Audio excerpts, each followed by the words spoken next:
Muito bem, este Conexão Futura é de volta. E segundo a Organização Mundial da Saúde, o Brasil é líder mundial em prevalência da hanseníase.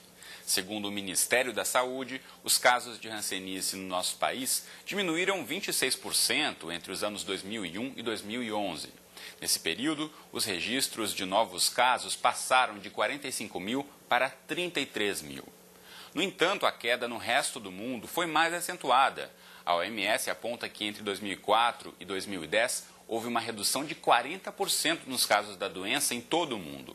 Além do mais, no Brasil, há muitos registros da doença em crianças e adolescentes com menos de 15 anos.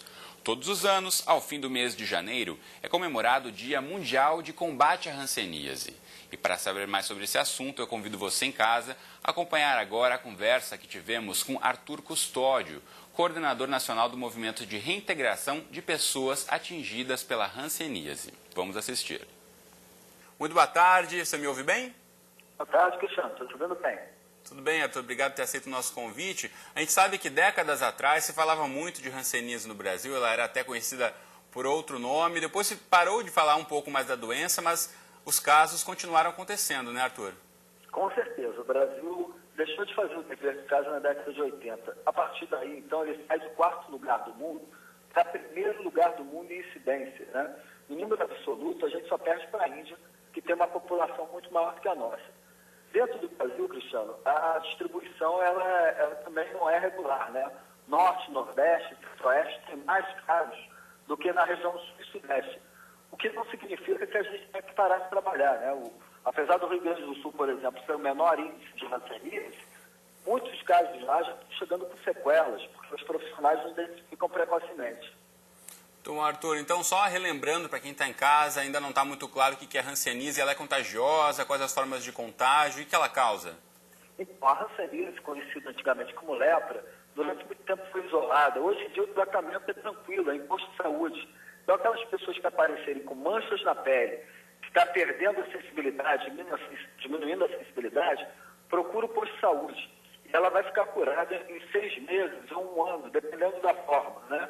Ela vai receber os medicamentos que são gratuitos, são doados pela Organização Mundial de Saúde para o Sistema Único de Saúde. Ela fica curada nesse período, entre 6 meses e 1 ano. Agora, se não tratar, a pessoa pode ficar com sequelas. É isso que a gente precisa evitar. O Brasil tem um índice alto de pessoas chegando com sequelas, ou seja, diagnóstico tardio, como também tem um índice alto em crianças, que significa pessoas doentes em casa que não estão se tratando. Hanseníase em criança é raro.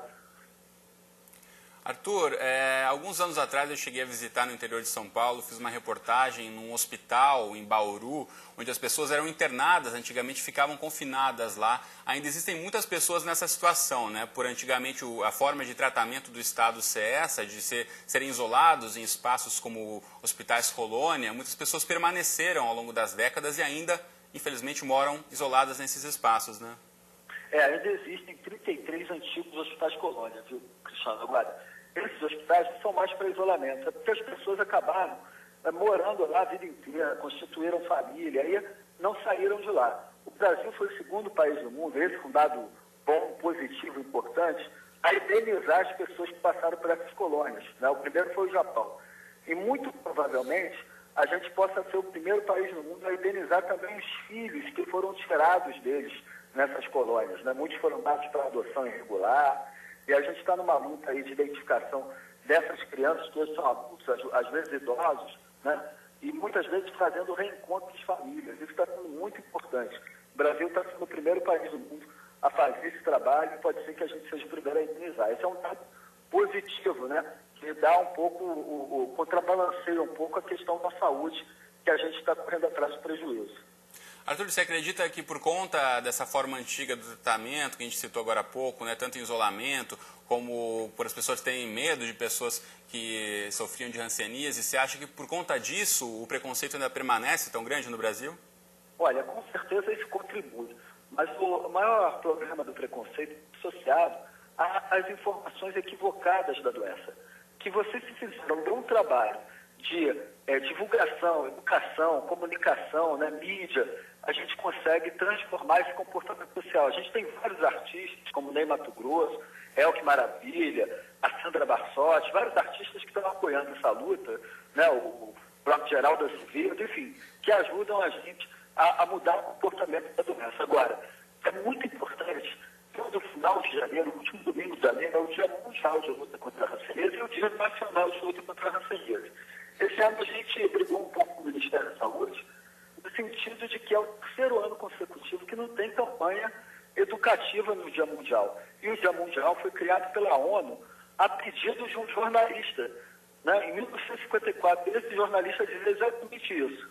É preciso ter campanhas educativas para a população para a gente mudar o medo que as pessoas têm relacionado à doença.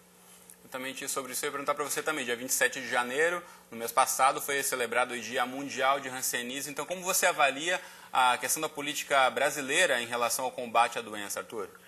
Olha, na verdade, infelizmente, apesar do Ministério da Saúde ter criado um departamento de doenças elimináveis para tirar as doenças negligenciadas, o Brasil tem 10 doenças negligenciadas, como a hanseníase, tracoma, etc., e para tirá-las do esquecimento. Infelizmente, não está fazendo campanha. Então é preciso, vamos fazer uma campanha em março nos escolares. Isso é muito positivo.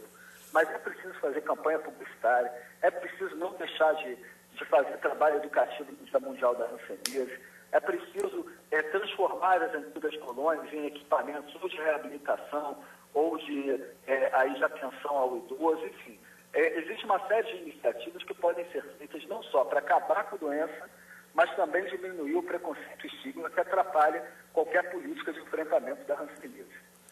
Arthur, foi anunciado pelo Ministério da Saúde que no mês de março eles vão fazer uma campanha aí para tentar identificar nas escolas casos de hanseníase entre os dias 18 e 22 de março, para tentar examinar mais de 9 milhões de estudantes no Brasil. Você acredita que essa pode ser uma ação que a gente pode tentar diminuir um pouco o número de subnotificações da doença?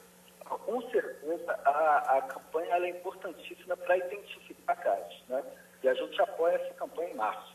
É claro que a gente quer mais do que isso. Agora, a subnotificação é um problema relacionado com o município colocar esses dados no sistema, né? Para você ter uma ideia, a gente fez um trabalho com uma carreta e uma carretinha e depois a gente cruzou os dados identificados nessas unidades móveis com o sistema de notificação do Ministério. E, para nossa surpresa, quase 2/3 dos casos não apareceram no sistema de notificação. O consumo de medicamentos hoje no país é muito maior do que os casos que a gente tem notificados. Dá para a gente saber que a doença está reduzindo, né? Porque, apesar de que o sistema está falho de notificação, mas ele é uma boa amostra do que está acontecendo. Então, dá para a gente dizer, realmente está reduzindo a hanseníase no país, mas não, talvez, no número que a gente gostaria que fosse. Então, isso precisa de mais dedicação, com certeza. Muito bem, Arthur Custódio, muito obrigado por ter aceito o nosso convite e ter participado do Conexão Futura de hoje. Boa tarde.